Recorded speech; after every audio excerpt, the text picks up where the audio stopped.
thanks to organizers very much for inviting me, and really thankful for the to be here at this workshop. I think in the past few days I've learned a lot, and really inspired me to do something new in my own research projects. So I have to confess that the talk today is about pretty old-fashioned way to make models, but towards the end I will try to give you reflection, what these new machine learning tools may play a role.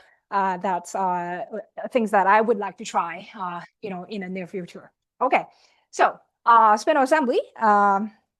Okay, I guess for this audience, you in the last few days you've seen this again and again, so I don't need to convince you how important forming a proper mitotic spindle is for the cell division process, and particularly this spindle wants to be bipolar, and so the duplicated chromosomes will get equally segregated into the daughter cells. Okay, so and that's important for the stability of the inheritance of genetic information.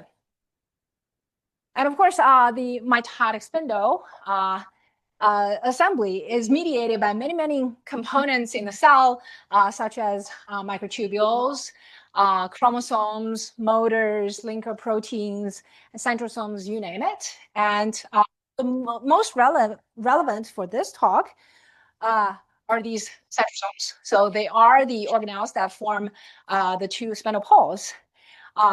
And ideally, the cell will preserve its number of centrosomes through synchronizing its centrosome duplication event with the cell division cycle. And so, after cell division, each daughter cell gets one centrosome, and then this centrosome will get duplicated during interphase. And then by the time the cell is ready to divide again, it's going to retrieve two centrosomes to form two spindle poles. So that's ideal. However, sometimes this procedure is perturbed, and aberrant spindles can form. So, for example, sometimes the centrosome duplication pathway may be upregulated, and so the cell can get multiple centrosomes, or sometimes in the previous cell cycle, the cell kind of fails to complete its mitosis. So it ends up with basically, a cell with double the genome and at the same time double the centrosomes. And so this will also, cause the spindle to become multipolar. And of course, this kind of a barren multipolar spindle will mess up mitosis and could kill the cell. On the other extreme, so we've heard a lot of talks talking about using monastrol, or SDLC drugs to inhibit egg5, and that's going to cause the spindle poles to collapse, and you form a monopolar spindle. And obviously, mitosis is also messed up in this case. However, the cell has apparently got very, mechanisms to kind of correct these kind of spindle aberrancies. So, for example, in the case of multiple centrosomes, given enough time, oftentimes these extra centrosomes can cluster into two poles. And so the cell can still divide in a bipolar fashion. And so that won't create, huge, massive chromosomal errors. The daughter cells can survive, okay? And this process has received a lot of attention in the recent years, because it's highly implicated in cancer development, in the evolution of genomic instability, because in the process of centrosome clustering, it tends to create merochilic attachment, and those are not very effectively detected by the checkpoint signals. And so that will create a small tolerable level of chromosome misaggregation, but it does accelerate overall in the population level, it does accelerate the evolution of genomic instability. And on the other hand, when you have a monopolar spindle and you wash out the drug that causes monopolarity, the spindle can also, can spring back to bipolarity. Okay, so these observations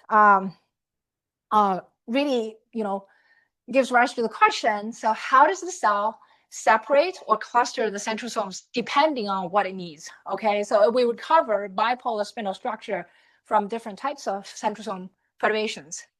And here I would like to note that both types of rescue must rely on the same molecular, same set of molecules that mediate normal spindle assembly, right?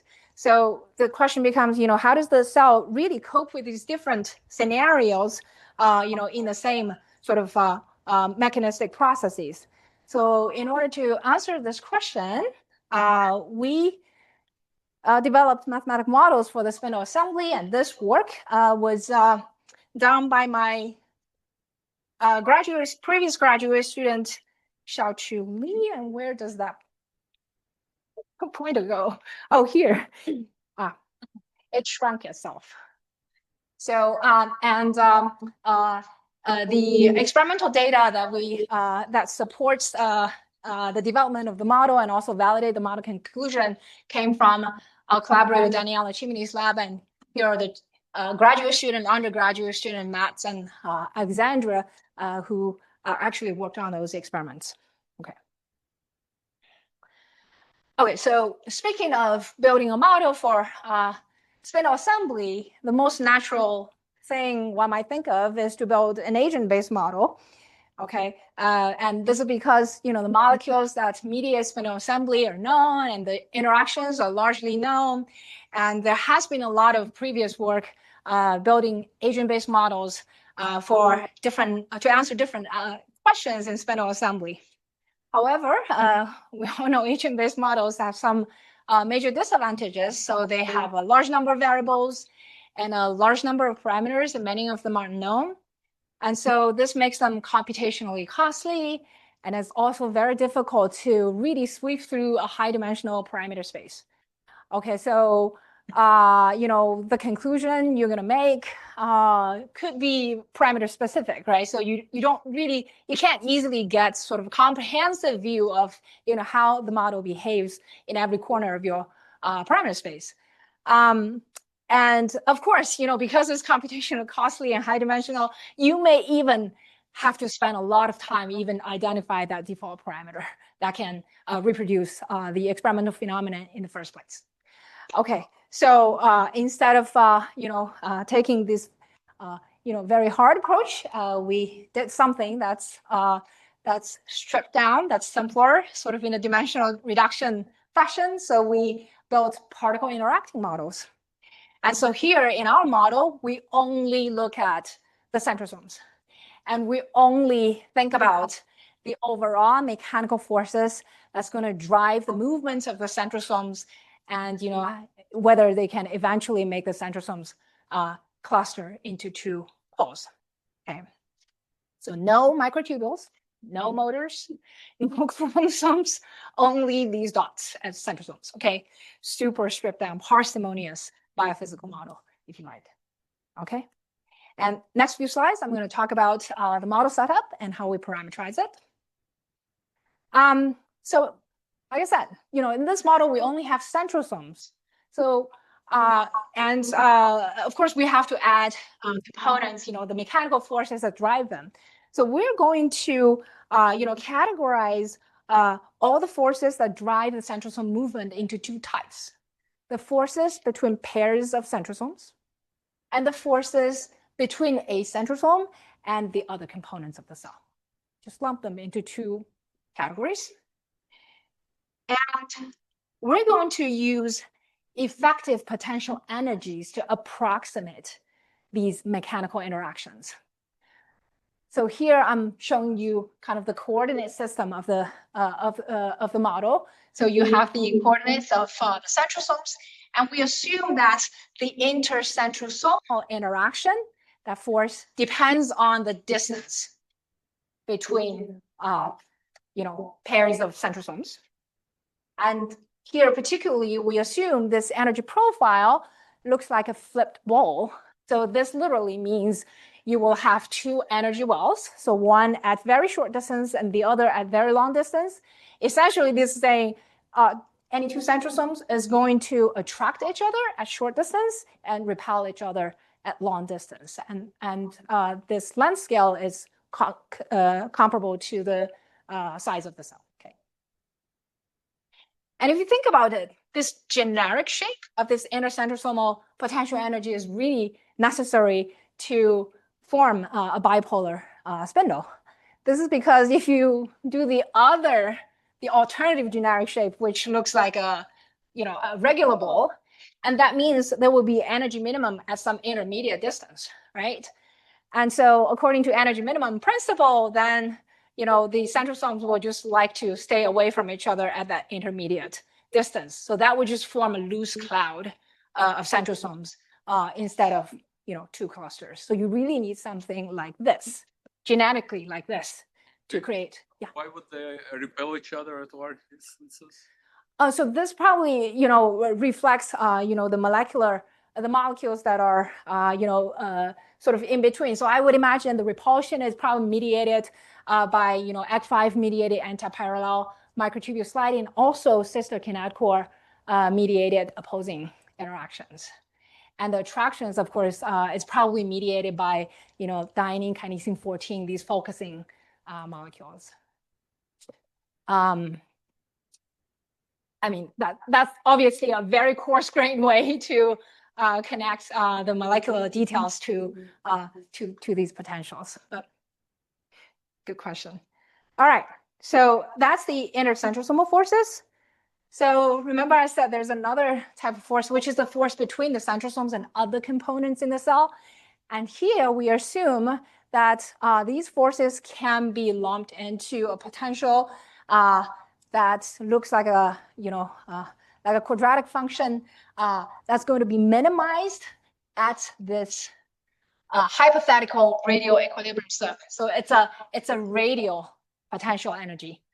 Okay, so what this energy does is essentially phenomenologically capture the usual observation that centrosomes like to travel beneath the cell cortex. They don't really want to enter the chromosome mass at the center of the cell. Okay, so really, this potential energy is probably, lumping the effect of steric repulsion from the chromosome mass, the dynein-mediated cortical pulling, and of course, the spatial constraint imposed by the cell boundary. Okay. Now, so we have, we use these two very simplified potential energies to characterize, all the forces acting on the centrosomes. And this is a very statistical mechanics kind of approach, right? So we think we can do it because there are a large number of molecules that's mediating all these forces. And so we can possibly approximate their effect by these simple stripped down potential energies. So this is the mean field approach. But of course, kind of categorizing the forces into these two types are not the unique way to do it. And in fact, on Monday, my postdoc, Saptarshi, who's sitting there, so, mentioned that, before joining my group, he and Chris Miles have, developed also particle interacting models, which also include chromosomes, right? So that's another way to do the particle interacting. And so towards the end, I will show you, some of the predictions of these two models are actually consistent, but some are not. Okay, so,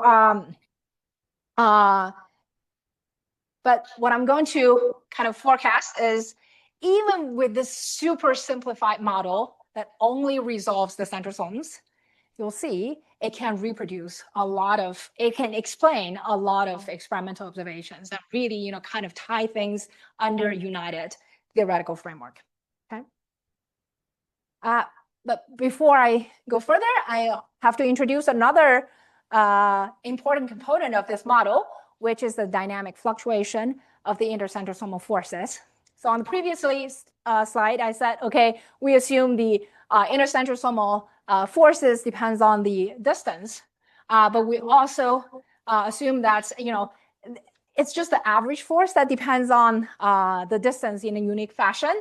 So even if you fix the distance between two centrosomes, we still allow the forces to fluctuate over time, and we can tune the parameters to modulate the time scale and the level of this fluctuation. Okay, and notice that this fluctuation most likely reflect these dynamic behaviors of microtubule, like microtubule instability, and the constant binding unbinding of the motor proteins that's kind of driving these microtubules. All right. And finally, parameterization. So majority of the parameters are chosen according to physiologically reasonable range, but we particularly compare a model to experimental data to parameterize the force fluctuation that I just told you. So particularly look at the cells that was originally treated with STLC to form a monopolar spindle, and then the drug is washed out, and so you can observe the time it takes two centrosomes to start separating from each other, so the initiation time, and also the time it takes two centrosomes to fully separate from each other, so separation time. So we match those numbers to parameterize our force fluctuation. And with our default parameter set, this is what I'm showing you two simulation videos. Is it coming? Okay, so on the left, you're looking at a simulation where the cell starts with two centrosomes, stuck together, and eventually they will move away from each other and form two poles. Okay, so here, this blue ellipsoid you're seeing, that's not really the cell, that's the hypothetical equilibrium surface that I talked about. And so these centrosomes are actually sitting slightly outside that surface. Okay. And then on the right, you're looking at a simulation that mimics recovery from a multipolar. So it's 4 centrosomes start scattered, and you'll see over time, they dance around, and eventually they form 2 clusters. Okay, so that's how the simulation would look like.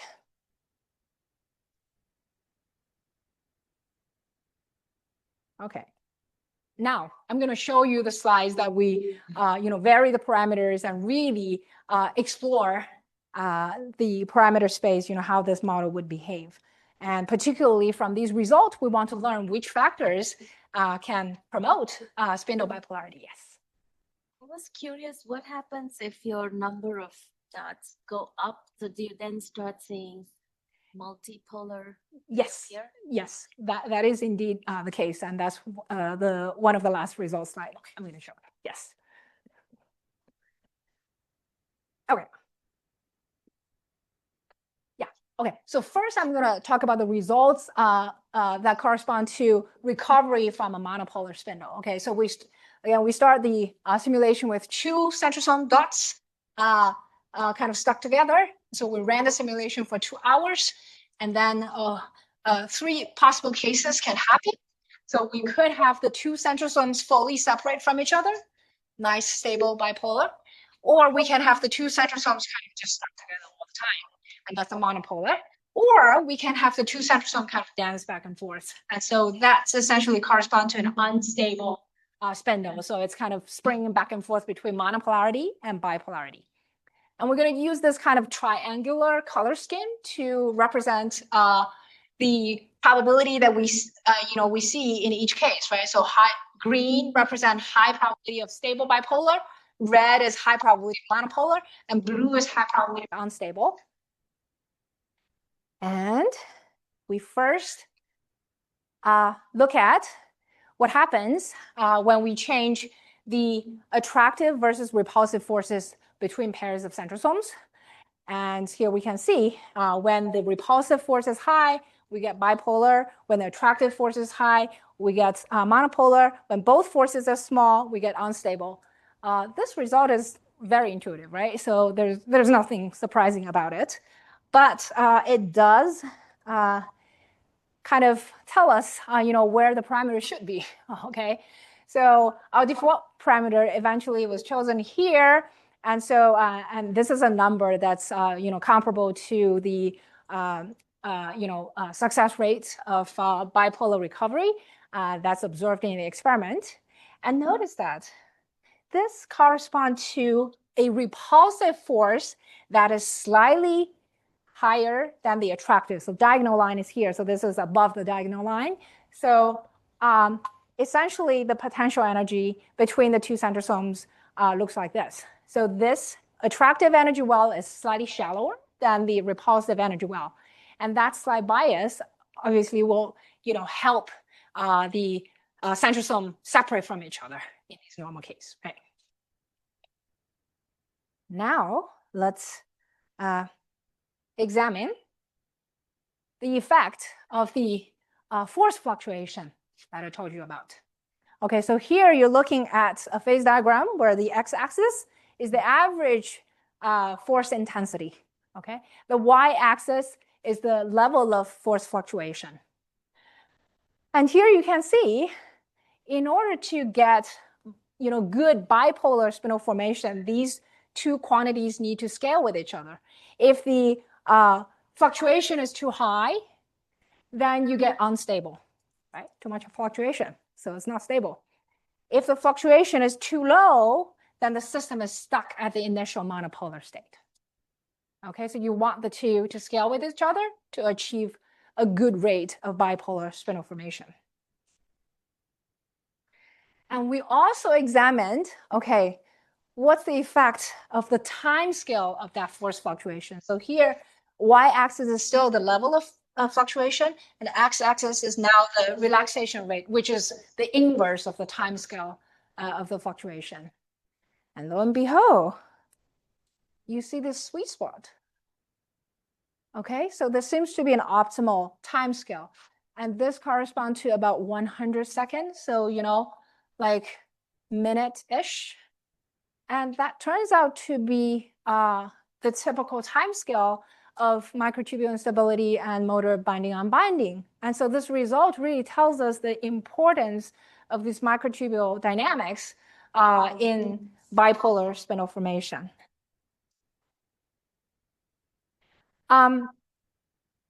So, and also, that's why this force fluctuation is really important for this model. So you really need this to kind of break the system out of the original clustering state, original energy well, basically, right?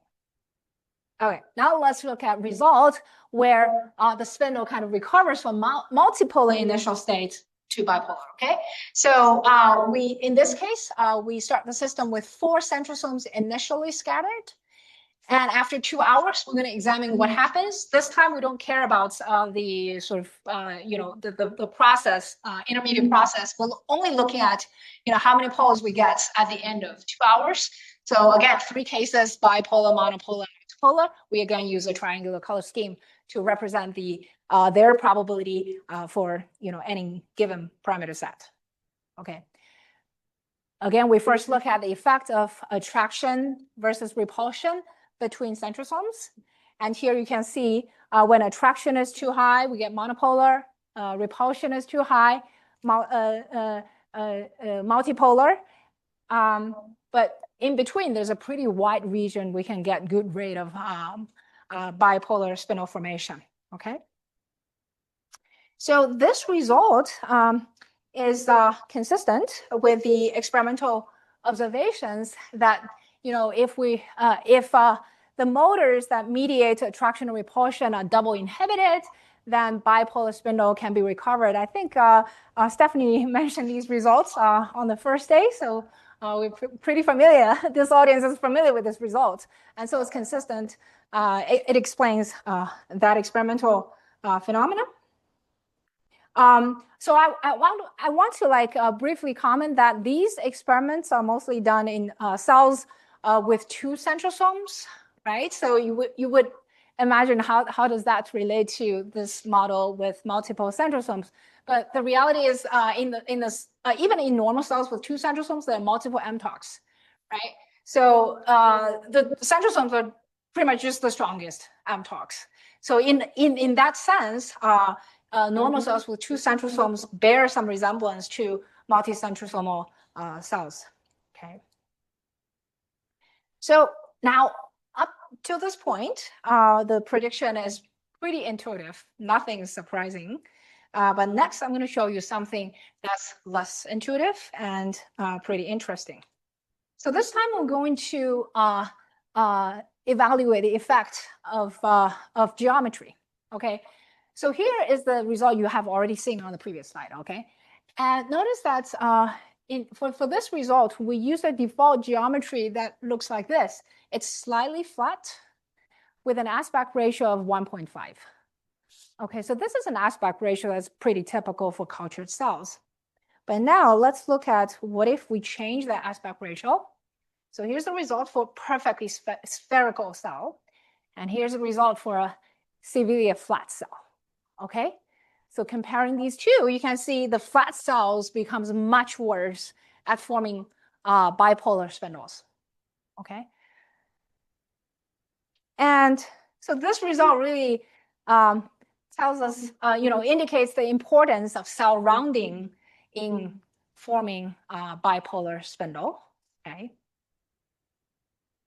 and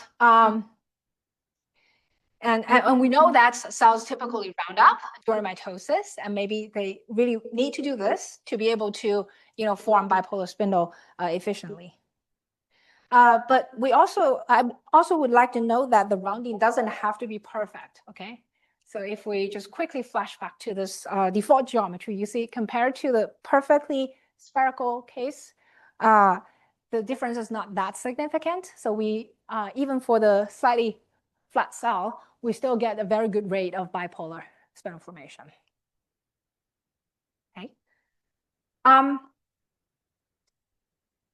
So this worsened result, this result also speaks to the experiment where physical confinement just squashing the cell and so making it flatter tends to make the pole split. Again, this experiment is done in cells with 2 centrosomes, but again, like I just mentioned, cells have multiple mitocs, so there are sort of connection between that system to the multicentromeric system. Okay.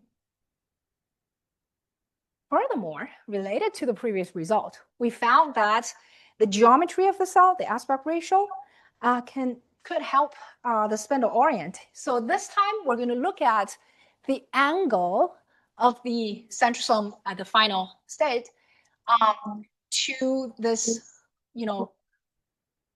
sort of equatorial big circle of the cell. Okay. Now, as a control for perfectly spherical cells, you can see the distribution of the angle matches the theoretical distribution of the theoretical probability density curve of homogeneously distributed particles around the spherical surface. And notice this theoretical distribution is not uniform because for the same delta theta, the area around the polar region is much smaller than the area around the equatorial region. And so density is much higher here at 0. Okay, now let's look at the other cases. Slightly flat, our default geometry, and severely flat. Look at what happens. So now the thetas are significantly concentrated around 0, meaning that the centrosome are pretty much located on that big circle. Okay. So combined with the previous result, it seems like this slightly flat geometry that's very typically observed in culture cells seems to kill 2 birds with 1 stone. So it can both, ensure good rate of bipolar spindle formation, and also, maybe like help the spindle orient. So I think it's also very commonly observed that, spindle kind of aligns with the, the spindle axis is kind of parallel to the substrate, right? Okay. So the previous 2 slides, I was talking about, what happens when we change the aspect ratio but without changing the cell volume. And now I'm going to look at, the combined effect of cell volume and aspect ratio. So here you're looking at a phase diagram where the x-axis is the aspect ratio and the y-axis is the cell volume. So you can see, in order to get good bipolar, the larger cells wants to the smaller cells wants to have wants to be flatter, and the larger cells wants to be rounder. Okay, and this model prediction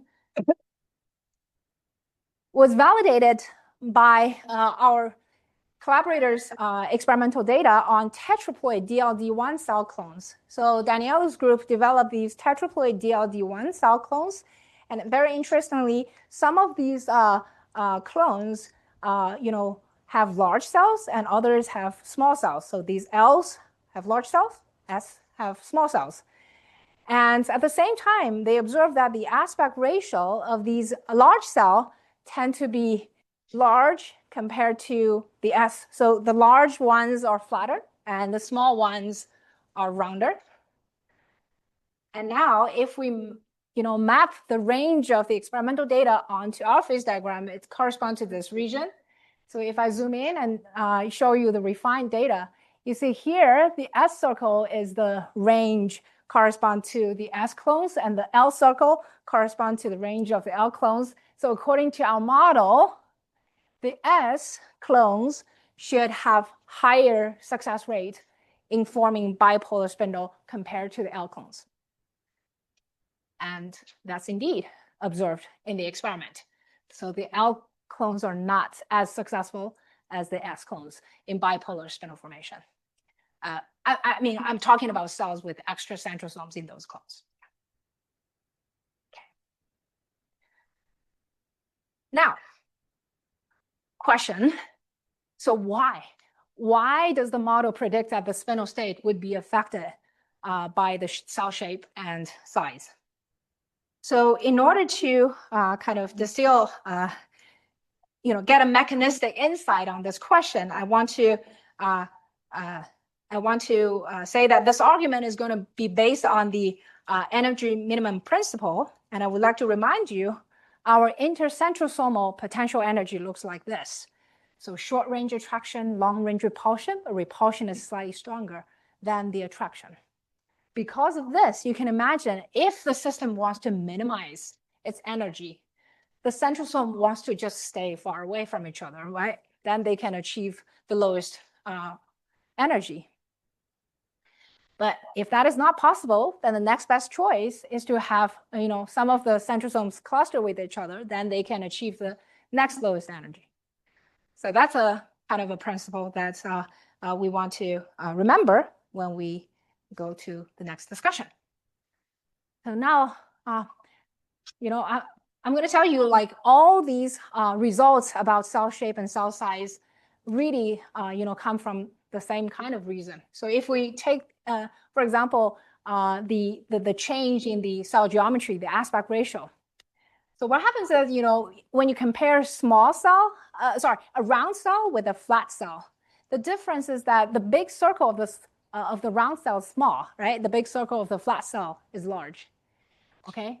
Now, if you look at how the centrosomes can stay on that big circle, right? So here I'm using 3 centrosomes because it's easier to visualize. So 3 centrosomes, 1, 2, 3, and then you can see if the 3 centrosomes are fully separated from each other, forming 3 separate poles, right? Then on this small circle, there's not really enough space for them to, all separate from each other with that happy distance in the repulsive energy well, right? So all of these 3 intercentrosome energy have to climb up that's well a little bit. Whereas if 2 of them form a cluster, then everybody can sit in the energy wells. So it's paying a small price of that slightly elevated attractive energy well. And overall, the energy is lower in the bipolar state. But now if we have a flat cell with a larger big circle, then everybody can just happily sit in that repulsive energy well. Okay, so now this multipolar state is energetically more favorable.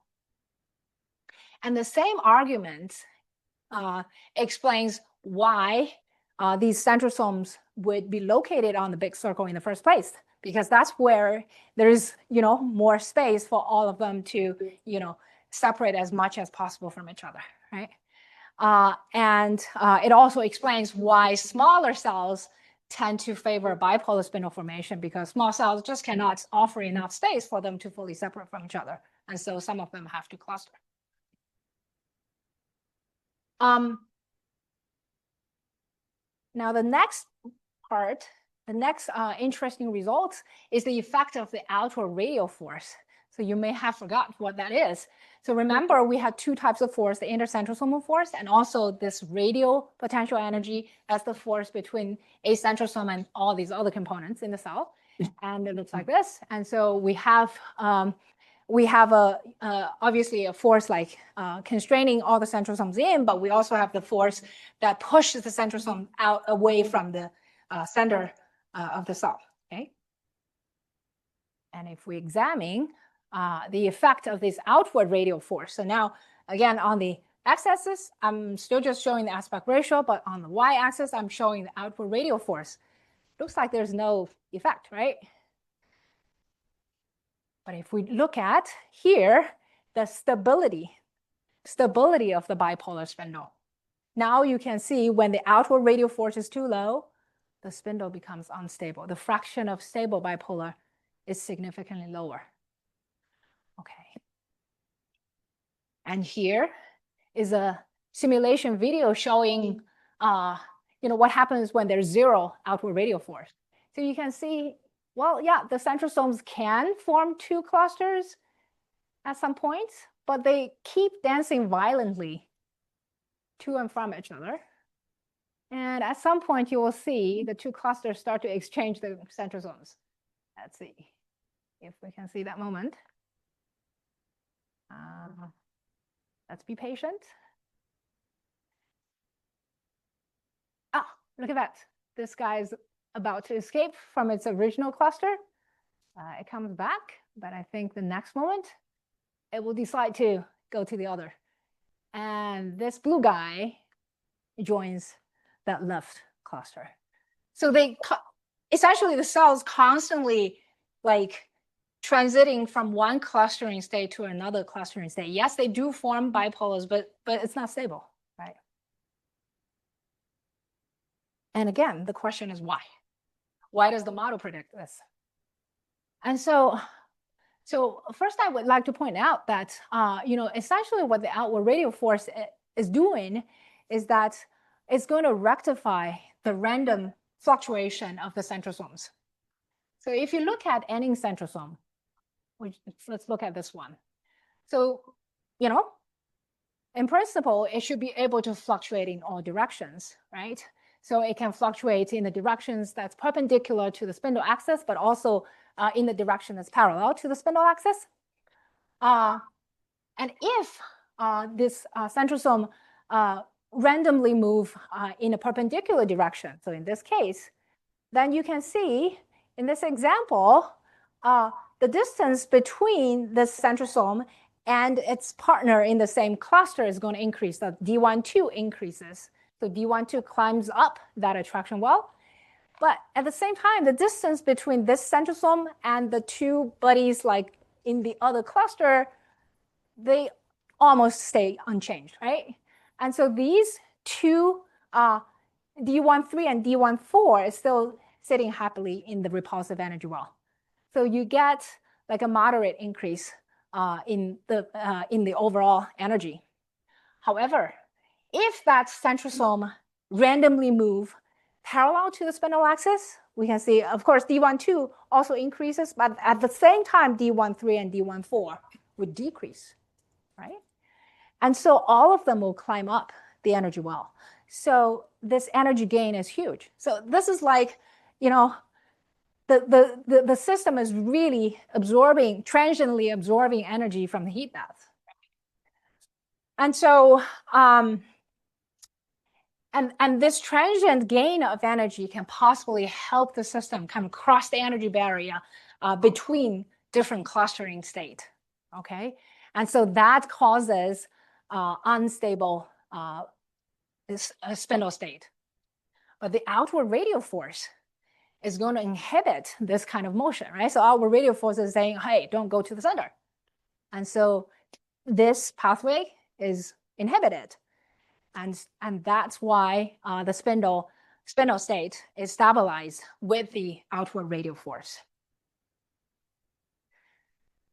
And finally, yes, we did experiments with more centrosomes, and you can see as centrosome number increases, it's more likely to get multipolar spindle. And that probably explains why it's fairly rare to see centrosome cells with a huge number of centrosomes. Because if they ever attempt to divide, they probably will die. And the reason is also pretty simple. This is because when the centrosome numbers rises, then there are more possible configurations associated with multipolar spindle. So in the language of thermodynamics, the entropy of the system goes up. So the energy goes down. And so now the system is energetically favoring the multipolar state. All right.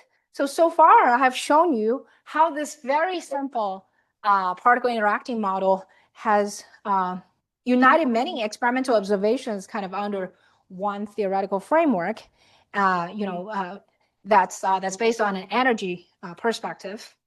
So we have learned from the model that the intercentrosomal interactions should consist of a short-range attraction and a long-range repulsion. So that potential energy needs to look concave. There should be a balance between the attraction force and the repulsion force, with the repulsion slightly stronger. Okay. And there should be an appropriate level and time scale of force fluctuation.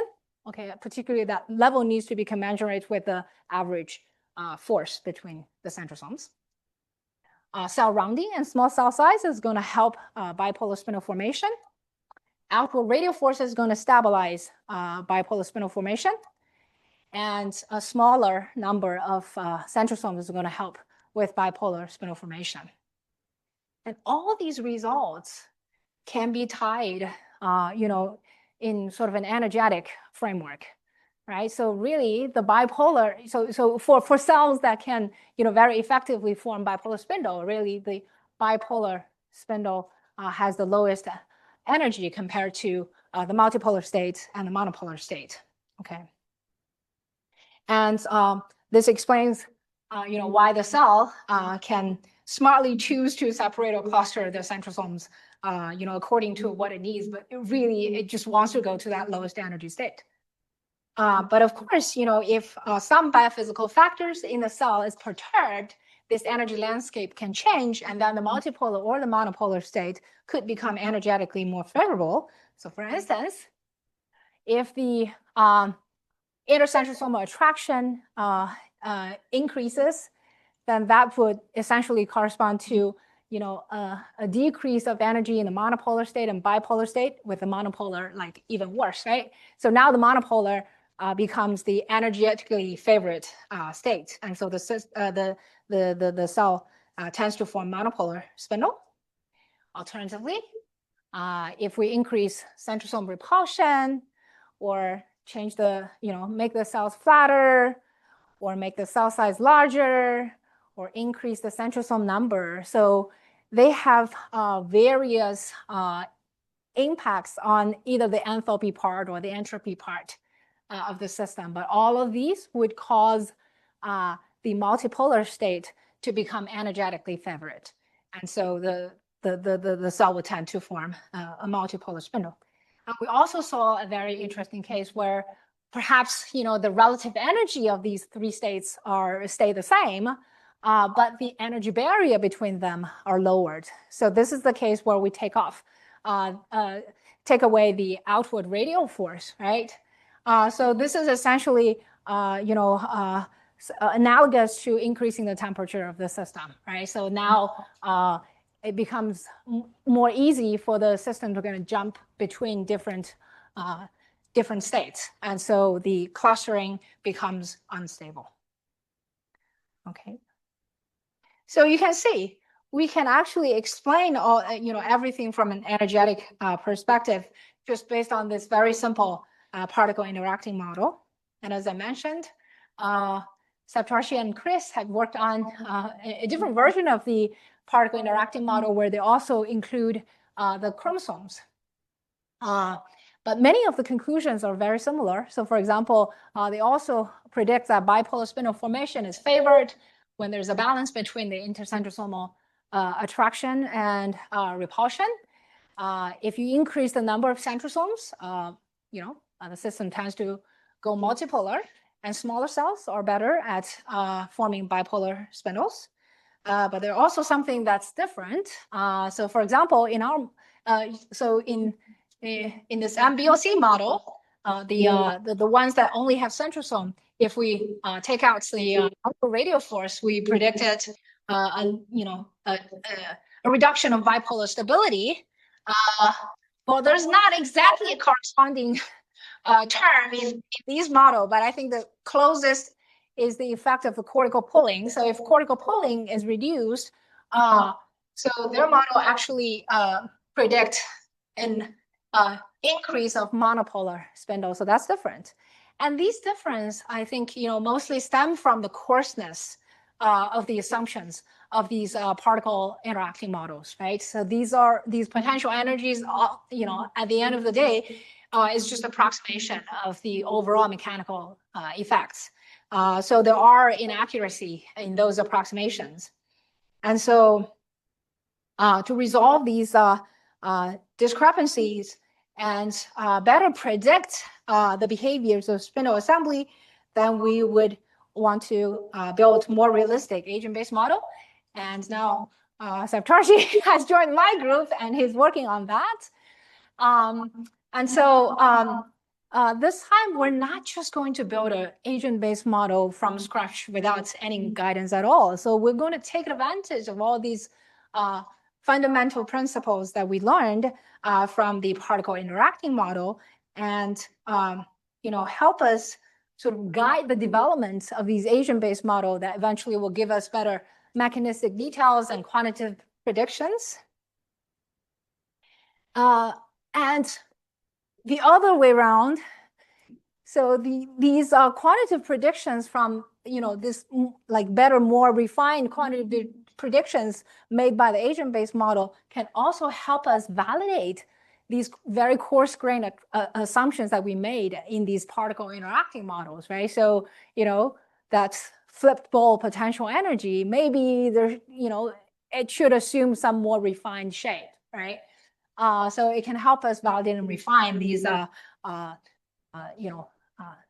simple particle interacting models.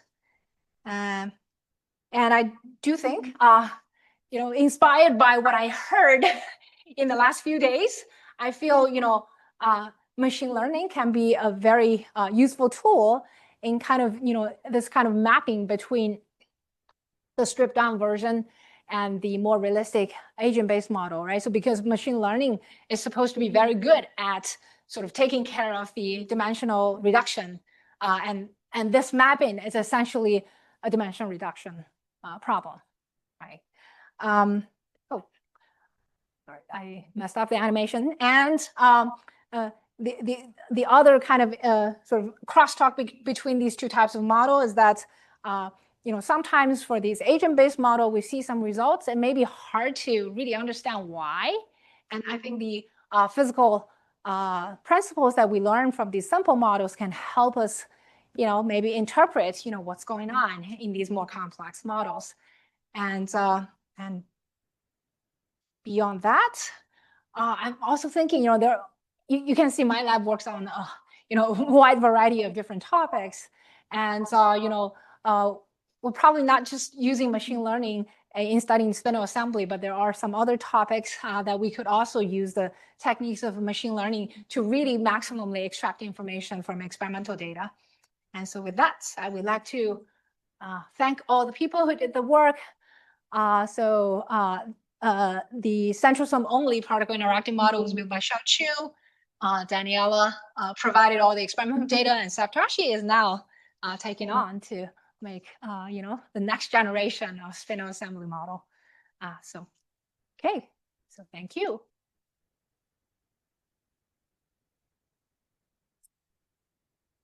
Time for one quick question. I really like that.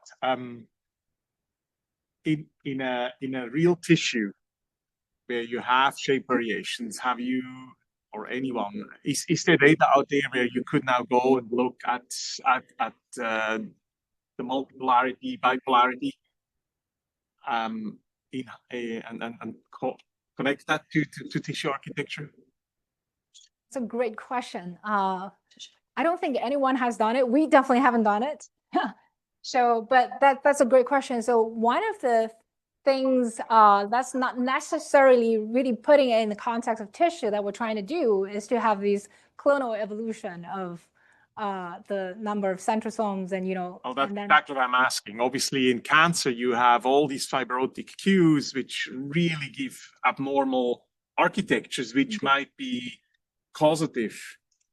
Absolutely. Or some of these cell division defects that have been in the literature forever and no one really knows whether it's relevant or not. Right? Yes, that would really be like in a holy grail. I think that's a machine learning problem for you to go after, right? Yeah, that's a great question.